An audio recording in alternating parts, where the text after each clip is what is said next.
What's up guys, it's the Cheapster here, back with another video. Everybody wants to save more money. Everybody would like to have some more of that sweet salad in their pockets. Is that a cool slang term for the youth? What people might not realize though is that there's two different sides of the coin of how you can save more money. Obviously it's how much money you make, but then how much money are you going to spend of what you've made? And I would say changing how much money you make is obviously probably the harder part of the two, because changing how much you spend is a lot more in your control and you can decide how much you spend day to day, month to month. And I think there's many different changes you could use to be able to spend less to save more every single day. So these are the biggest changes that you could make to be able to spend less to save more of that sweet green. So first off, right off the bat, plan.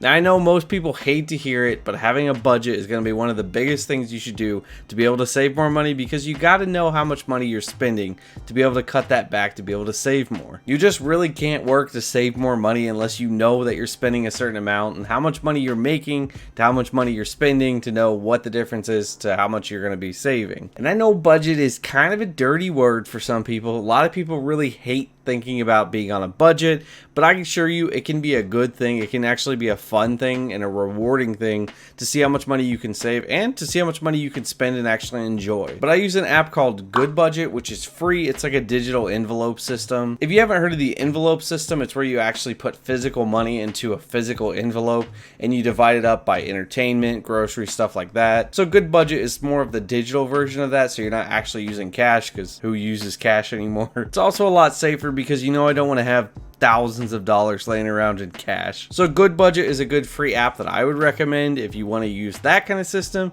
But there's also different apps like Mint that can also do automatically track your spending and stuff, so you can categorize it. That can be really good for people who are just starting out. And I know for some people, if you don't have a budget, this can be the worst part and you just want to click off right now and not watch the rest of this video. But trust me, there's more coming that's helpful to you. And just let me tell you, if you don't have a budget, please think about getting one, because that's just going to be so important to help you save more money. So the next change I'd say that you should make is focus on free and discounts. I think most of us do a lot of stuff that costs money where it's really not so much that we so want to do that, and we could be doing something that's free instead with just about the same amount of enjoyment. And the thing is, we form habits. So if you're used to doing something that costs money every week, you're going to keep doing that and you're going to keep spending money on it. So if you develop a habit in doing something that's free, then you're going to have that habit of doing it for free and you're just going to end up saving money. For example, with me, every week I go and play volleyball with some friends, and that's obviously free. It doesn't cost anything. We just go to a free sand volleyball court somewhere and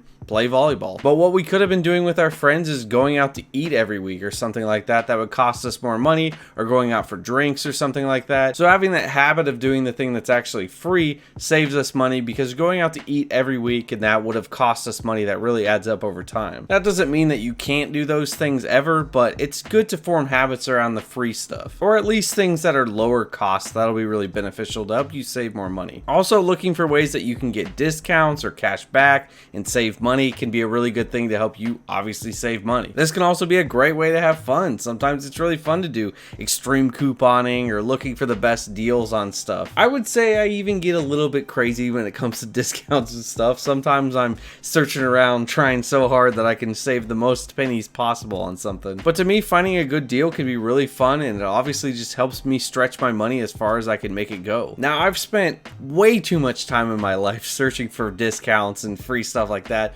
but lucky to you guys, I've got a lot of it already that I've figured out. So you guys can check down below in my description for referral links to different things that are really going to help you save money, because I've spent years trying to plan out things to find the best ways to save money. So just quickly, some of those things are Ibotta, that's going to help you save money on groceries. Get Upside is going to help you get cash back on gas. Rakuten helps you save money on online shopping for pretty much anything. And I've got tons of videos on those kind of things and different ways to save money, so check those out and check out all those referrals down below in the description. There's not much that beats the thrill of an Ibotta haul that's actually giving you a bunch of free groceries and you're getting paid money. So the next change I would recommend making is obviously cutting out some food costs. Food can be one of the hardest things to cut because obviously we need it, so you can't just cut it out completely and say you're not going to eat. So this area really does test your self-control, that you'll have to figure out how you can be cheaper here and not go overboard on stuff. So these are some main ways that you can save money on food. The first first one is obviously just to eat out less. I say this all the time. Eating out less is obviously going to save you money. This is obviously a huge drain on your money if you're eating out all the time.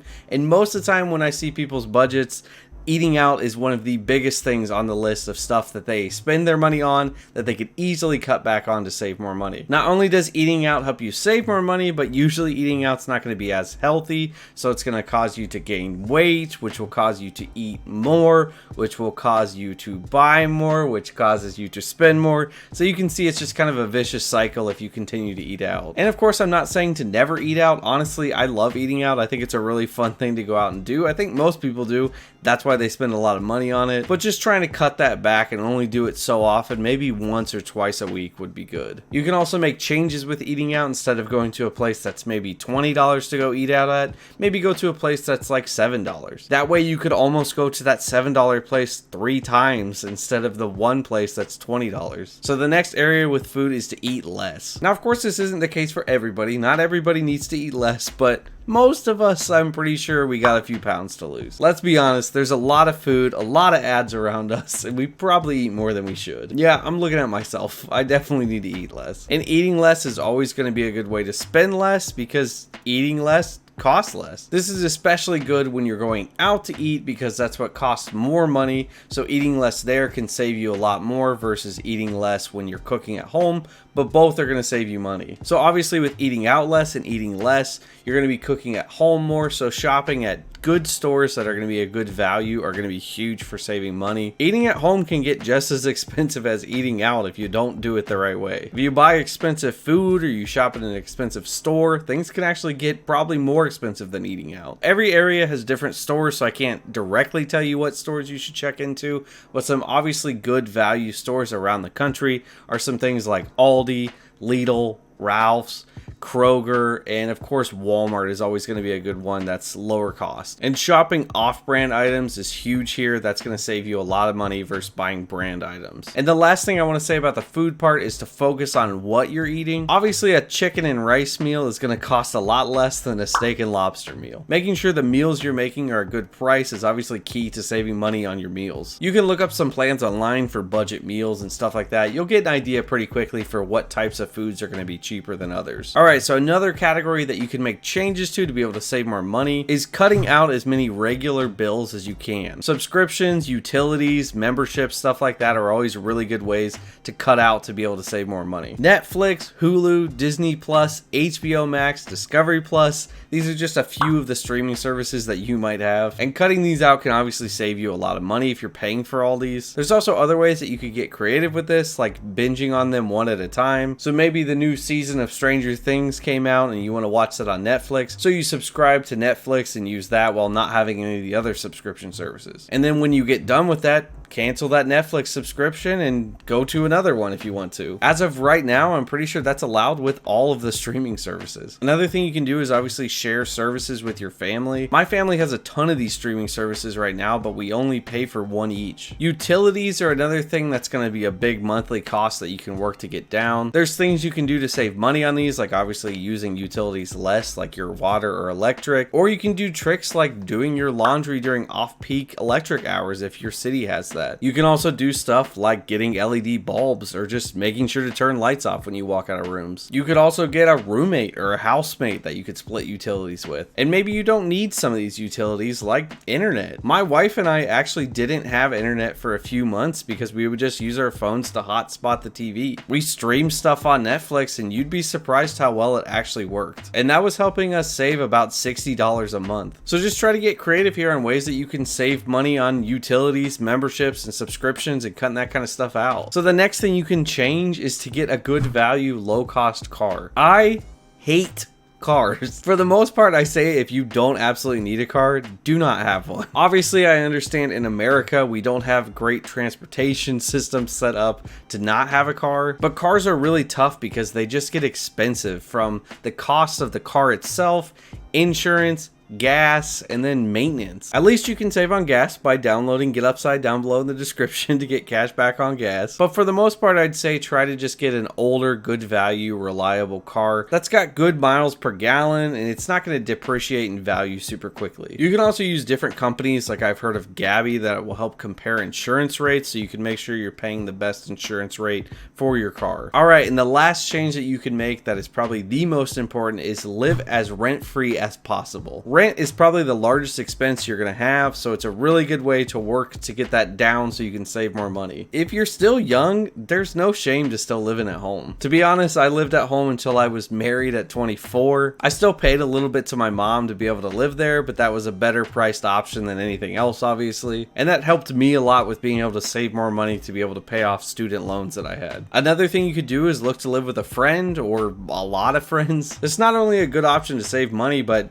could be really fun. Just make sure everybody's on the same page with payments and that obviously everyone has the means to be able to pay the rent every month. Especially while you're young, it could be a good option to buy a house if you have the income to do it, and then you could rent out the rooms to your friends to be able to save money while also building equity in the house. Now, of course, you want to be careful not to get yourself in trouble there. If you feel like you couldn't afford the mortgage payment without your friends living there, you might want to be more careful with that. But that can be a really good option to be able to build equity and save money. Also, a side note here, because I didn't know this when I was younger, you don't necessarily need 20% down to buy a house. So you may be thinking that's not even an option for you because you wouldn't have the 20% down, but I'd say look into it if it's something that you think you could do, because you might actually find that it could work for you. Now, of course, there's lots of other factors here, and you need to have good employment history and a pretty good stable job and stuff like that, but it's a good option. And of course, if you don't want to live with friends or live at home because maybe you're older and it would be weird if you lived at home,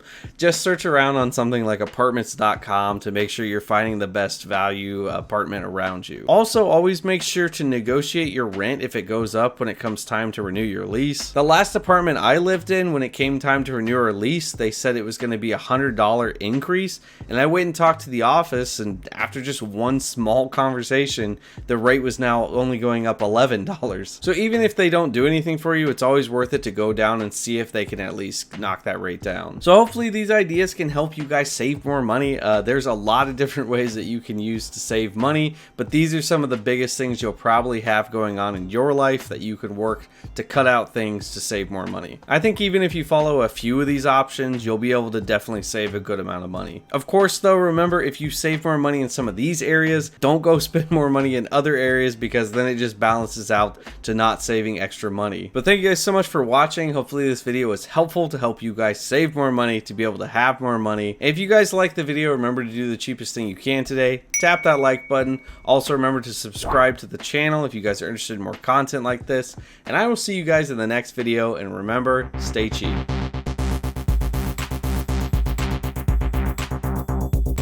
Hey, you better be saving that money. Don't you be spending it now.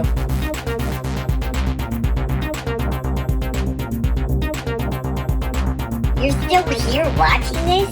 You might as well just subscribe. Why would you not at this point?